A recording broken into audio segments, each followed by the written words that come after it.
গুলশানে বিএনপি চেয়ারপারসনের কার্যালয়ে শোক বইয়ে স্বাক্ষর করছেন বিভিন্ন দেশের হাইকমিশনার ও রাষ্ট্রদূতরা। দলের ভারপ্রাপ্ত চেয়ারম্যান তারেক রহমান ও কেন্দ্রীয় নেতাদের সাথে দেখা করে শোক জানাচ্ছেন তারা। এদিকে বেগম খালেদা জিয়ার মৃত্যুতে গভীর শোক জানিয়েছেন রাষ্ট্রপতি মোহাম্মদ শাহাবুদ্দিন। শোক প্রকাশ করেছে দেশের রাজনীতিবিদ, নাগরিক সমাজ ও ব্যবসায়ী সংগঠন।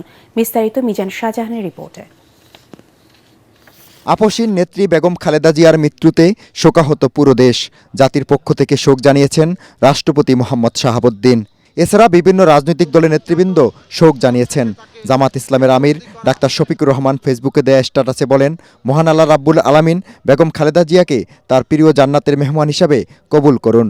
শোক জানিয়েছেন এনসিপির আহ্বায়ক নাহিদ ইসলাম, জাতীয় পার্টির চেয়ারম্যান জিএম কাদের, জেপি চেয়ারম্যান আনোয়ার হোসেন মঞ্জু, বিপ্লবী ওয়ার্কার্স পার্টির সাধারণ সম্পাদক সাইফুল হক। তো এই দুঃখ আমাদের অনেকদিন বয়ে বেড়াতে হবে, তার স্মৃতি আমাদের মধ্যে থাকবে এবং এটাও আমি মনে করি যে তার যে নেতৃত্বের গুণাবলী ছিল সেই গুণাবলী নিয়ে আগামী দিন বাংলাদেশ গড়বার চেষ্টা হবে।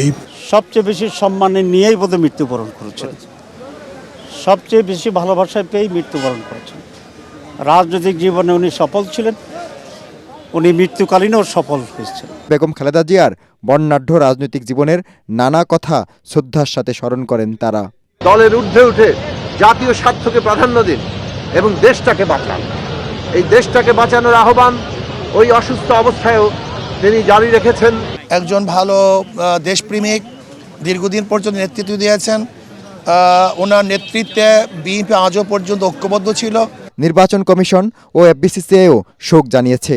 মহিষী রাজনীতিবিদের প্রতি শ্রদ্ধা জানিয়ে পূর্ব ঘোষিত কর্মসূচি স্থগিত করেছে ডিএমপি সহ বিভিন্ন সংগঠন। মিজান শাহজাহান, এটিএন বাংলা, ঢাকা।